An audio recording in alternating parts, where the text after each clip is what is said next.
अब रही बात छात्र आंदोलन के कमजोर पड़ने की। लोग तरह तरह की बात कर रहे हैं। कुछ लोगों का मानना है कि नेताओं ने इसको हाईजैक कर लिया।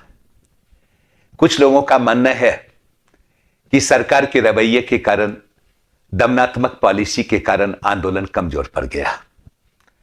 कुछ लोगों का मानना है कि मौसम प्रतिकूल था, लंबे समय तक छात्र एकजुट होते संभव ही नहीं था। यही वजह था कि छात्र आंदोलन कमजोर पड़ गया। लेकिन सही मायने में अगर आप गौर करें ना, तो छात्र आंदोलन को कमजोर करने वाले छात्र ही हैं। छात्रों के कारण ही आंदोलन प्रारंभ से ही संगठित नहीं रहा।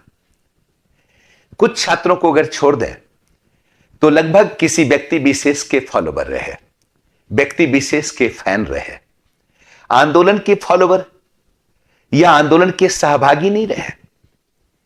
इसलिए आंदोलन प्रारंभ से ही गुटबंदी का शिकार रहा।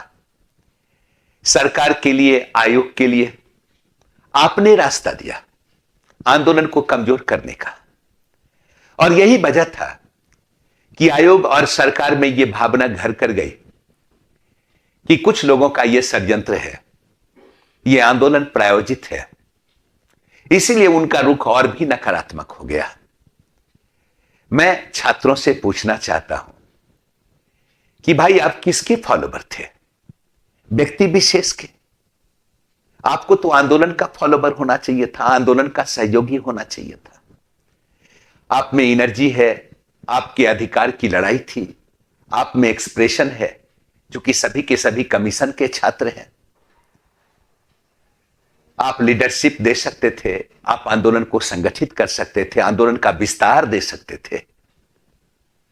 फिर व्यक्ति विशेष का फॉलोवर होना, फैन होना कहां तक उचित था? यही वजह था कि प्रारंभ से ही आंदोलन गुटबंदी का शिकार हो गया। एक बात मानते हैं कि फॉलोवर विचार का हुआ जाता है, फॉलोवर ज्ञान का हुआ जाता है, व्यक्ति विशेष का फॉलोवर नहीं हुआ जाता है। कभी आपने सुना है कोई फॉलोवर लीडर बन गया हो? अगर फॉलोवर ही बनना था तो लॉजिकल फॉलोवर बनते।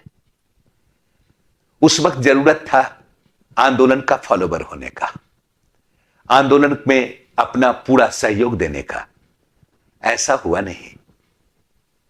मैं आपको एक बात बता दूं कि जब आप किसी व्यक्ति विशेष के फॉलोवर होते हैं ना, तो अच्छे लोगों से वंचित हो जाते हैं, अच्छे ज्ञान से वंचित हो जाते हैं, अच्छे विचार से वंचित हो जाते हैं। इस बात का भी थोड़ा ध्यान रखने की जरूरत थी।